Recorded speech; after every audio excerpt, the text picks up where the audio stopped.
Welcome to the Topper Shotgun Collectors Project. Today we're going to look at sawed-off toppers.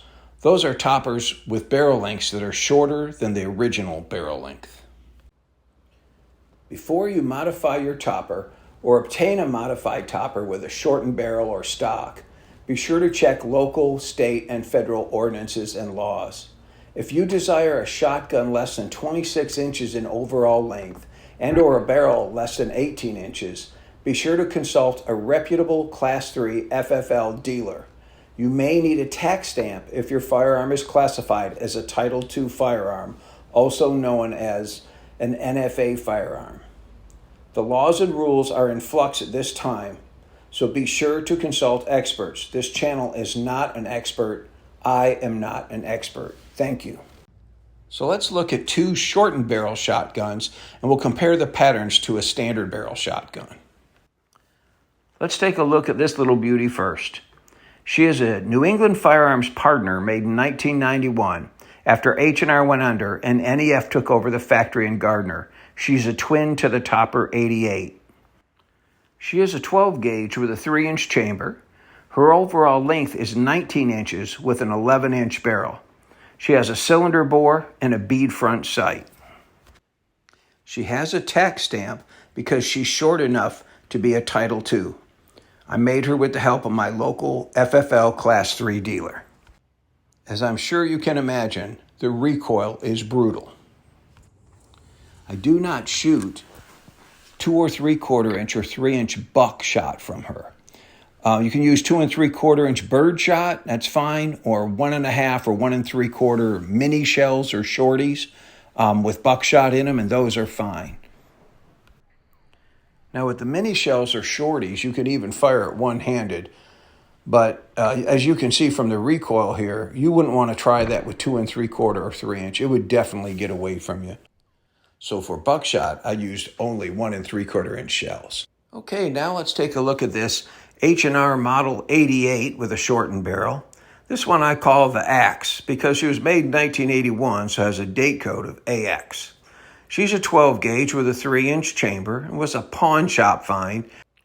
Looks like she'd been covered in rust and somebody taken steel wool tooler to take all the rust off and got all the color case hardening removed. Not too atypical in a pawn shop find. I shortened the barrel to just over 18 inches and replaced the front bead sight. 18 inches was enough, so I didn't need a tax stamp for it. I kept the original forearm, even though it was beat up, cleaned up the action a little bit. I did replace the stock with a stock off an H&R Topper Junior that shortened it by another inch overall, left me with an overall length of 33.5 inches. Guns like this make great truck guns. When I travel in my van, I store it in the understorage unit of my van. It shoots and handles really good. With the full stock, you can shoot buckshot out of it with no problem. And of course, you can also shoot bird shot, but since you sawed the barrel off, it's going to have a cylinder bore, so you can't expect very tight groups. Now let's compare the shot patterns between the 30-inch, 18-inch, and 11-inch barrels. So the way we set this up was we're going to shoot bird and buck at 7 yards and 15 yards with each gun. And the bird and buck will be shot into the same target. So you'll be able to see what the patterns look like at those distances with each specific firearm. All right, we're using my front window of my house as a light box so you can see where the shot went. This is the 30-inch barrel at 7 yards, and this is the bird shot pattern, very tight, fatal looking group right here. And the buckshot pattern is beautiful as well, just a few inch pattern with the wad right in the center of it. It looks like the pellets had just separated from the wad as it got to that 7-yard target. These are really tight groups. That's at 7 yards. Now let's compare that to the 18-inch barrel at the same distance at 7 yards. You can see the shot pattern is extended quite a bit, but the buckshot pattern still stays pretty tight. So the buckshot's doing real well at that distance, but the bird shot really starts to spread out. It's still effective at that distance, but you can see how much wider it is than the 30-inch barrel. This here was the 18-inch barrel. And then last, for the 7 yards, is the 11-inch barrel. And you'll notice it's pretty spread out. I mean, it's a decent pattern at 7 yards. Certainly in a combat range, that's a good pattern. And the birdshot is spread out pretty well too, but still effective at that range. That's the 11-inch barrel at 7 yards right there. At 15 yards, you can look at the pattern here. I was off and low to the left, but this is with the 30-inch barrel. The buckshot, all 9 of them are in here in this hand-sized pattern, and the birdshot's pretty tight too. I was off low and left, but the groups are really good for that 30-inch barrel. Looks like the wad went off over here.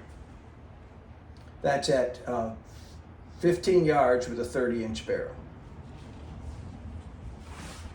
With the 18-inch barrel at 15 yards, you got quite a spread. I was up and left a little bit here, but you see 1, 2, 3, 4, 5, 6, 7, maybe 8 of the 9 buckshot pellets are in this group, and the birdshot spread pretty wide. So at 15 yards, you're just getting out of effective range for the buckshot and kind of getting out of effective range for the birdshot as well. So 15 yards is probably the limit for that 18-inch barrel. So for the 11-inch barrel at 15 yards, I was kind of surprised it did better than I thought. There's only 6 pellets in the mini shells that we were using, the shorty shells. And I think there's 1, 2, 3, 4, 5 pellets in this group up here, which is marginally effective at that range. The birdshot is scattered all over real thin, probably not very effective at that distance. But with the 11-inch barrel at 15 yards, it's still, I'd have to say it's marginally effective at 15 yards. Well, thanks for visiting the Topper Shotgun Collectors Project. Safe shooting.